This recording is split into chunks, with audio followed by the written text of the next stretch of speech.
Hi everyone. ஜயானுக்கு physiotherapy கொடுத்துட்ருக்காங்க. இந்த physiotherapy வந்து எதுக்கு கொடுக்குறோம் அப்படின்னா, ஆம்புலேட்டரி மெயின்டைன் பண்ணுறதுக்கு தான். இப்போ இந்த ஃபிசியோ கொடுக்கறதுனால வந்து இது சரியாகுமா அப்படின்னா சரி ஆகாது. ஆனால் கொஞ்சம் ப்ரொலாங் பண்ணி எடுத்துகிட்டு போகும். இது டைம் பீயிங் இந்த ஸ்டெராய்டு மெடிசின்ஸும் இந்த ஃபிசியோதெரப்பியும் கண்டிப்பாக கொடுத்தே ஆகணும். கொடுத்தா மட்டும்தான் வந்து அவங்களோட பாடி வந்து அதுக்கு பழகும். இந்த ஃபிசியோ கொடுக்கறதுனால இந்த பிளட் சர்க்குலேஷன்லாம் வந்து எல்லா பார்ட்ஸுக்கும் வந்து போகும்.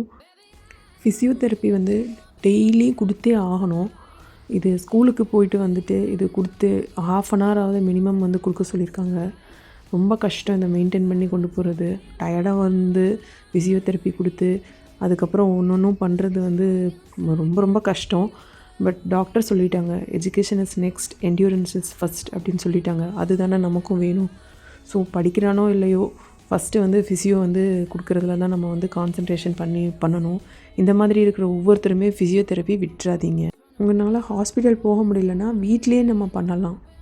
ஜயானை மறந்துடாதீங்க. முடிஞ்ச அளவுக்கு ஷேர் பண்ணிக்கிட்டே இருங்க. ஜயான் நியூஸ் தெரிஞ்சு கான்ட்ரிபியூட் பண்ணலான்னு நினச்சி வேலையில் கூட சிலவங்க விடலாம். ஸோ அந்த மாதிரி இருக்கிறவங்க மறக்காமல் வந்து ஜயானுக்கு கான்ட்ரிபியூட் பண்ணுங்கள். ஃப்ரெண்ட்ஸ் அண்ட் ஃபேமிலிக்கு ஷேர் பண்ணிக்கிட்டே இருங்க. இது முடிகிற வரைக்கும் போராடிக்கிட்டே தான் நம்ம இருக்கணும். தேங்க்யூ.